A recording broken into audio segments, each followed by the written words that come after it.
তো গাইস তো গাইস সৌমিত্রিষা মানে এই যে তার কালরাত্রি সিরিজটা, এটা নিয়ে তো সে নানান জায়গায় প্রমোশন করে বেড়াচ্ছে, ঠিক আছে। দেন এই সিরিজের যে ট্রেলার লঞ্চ ইভেন্টটা ছিল, সেই প্ল্যাটফর্মে দাঁড়িয়ে তো সে অনেকজনকে ইন্টারভিউ দিয়েছে, ঠিক আছে। অনেক মিডিয়াকে এসে ইন্টারভিউ দিয়েছে। তো গাইস সেখানে সেখানে সৌমির একটা ইন্টারভিউ দেখলাম। সৌমি জাস্ট হাসিয়ে দিয়েছে, ঠিক আছে।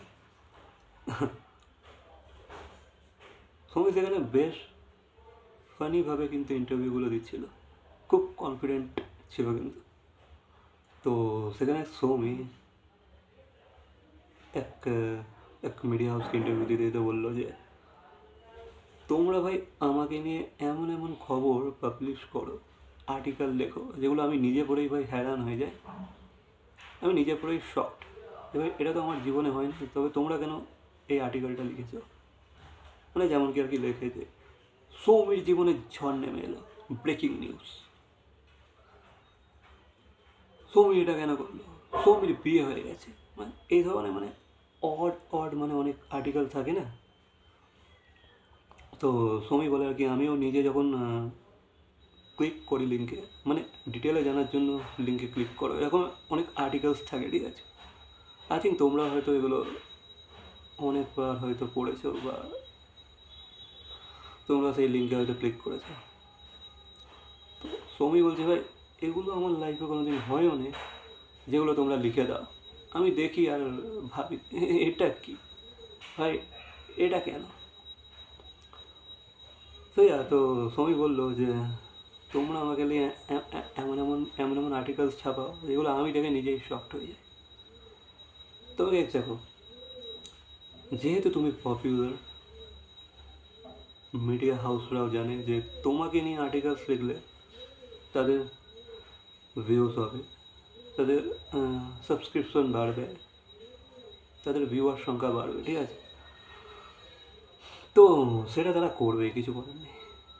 তবে সৌমি খুব ফানিভাবে রিয়াক্ট করলো, সৌমি খুব হার্শফুল রিয়াকশান দেয়নি, খুব ফানি করে, খুব কামলি, খুব ইউনো মিষ্টিভাবে তাদেরকে খোঁচা দিল, ঠিক আছে। সেটা আমার খুব ভালো লেগেছে, মিষ্টিভাবে রোস্ট করে দিল তাদেরকে।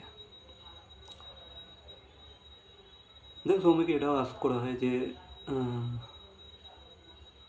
পপুলার হয়ে কেমন লাগছে, মানে ফেমের তো একটা পজিটিভ দিক থাকে, একটা নেগেটিভ দিকও থাকে, ঠিক আছে।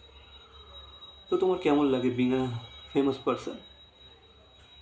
তো সৌমি জানালো যে দেখো, রাস্তাঘাটে বেরোলে আমাকে সবাই জড়িয়ে ধরে, লাইক মা বোনেরা, বয়স্ক তারা আমাকে জড়িয়ে ধরে, তারা তাদের নিজের মেয়ের মতো আমাকে স্নেহ করে, নিজের ঘরের মেয়ের মতো স্নেহ করে।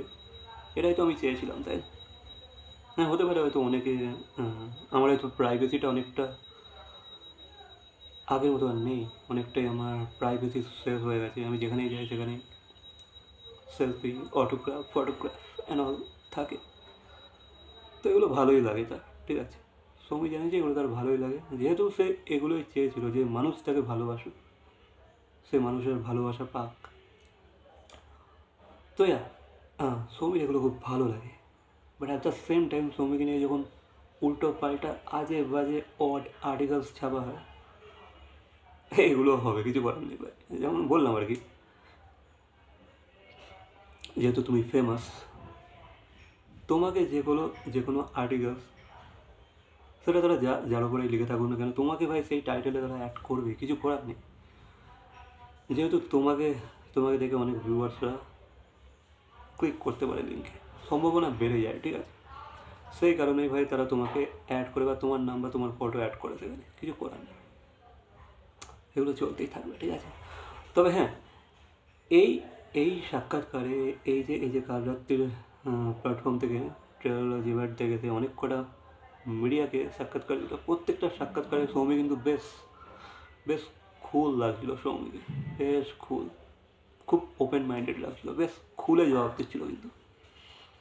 আর সৌমি আই থিঙ্ক কাল রাত্রি নিয়ে খুব কনফিডেন্ট, খুবই কনফিডেন্ট। সেই কারণে সে এইভাবে এতটা কনফিডেন্টের সাথে এই সিরিজটাকে প্রমোট করছে। বাকি তো আমরা এক্সাইটেড আছি এটা দেখার জন্য, কেমন কী হয় কি না হয়। বাকি তোমরা কতটা এক্সাইটেড অবশ্যই কমেন্ট করে জানাবে। আর তোমাদের এই ইন্টারভিউগুলো কেমন লেগেছে, সৌমির রিসেন্ট সাক্ষাৎকারগুলো কেমন লেগেছে অবশ্যই কমেন্ট করে জানাবে। তোমাদের এই বিষয়ে কোনো মতামত থাকলে অবশ্যই কমেন্ট করবে। ভিডিওটা ভালো লাগলে লাইক, কমেন্ট, শেয়ার, সাবস্ক্রাইব। দেখা যাচ্ছে পরবর্তী কোনো ভিডিওর সাথে। বাই।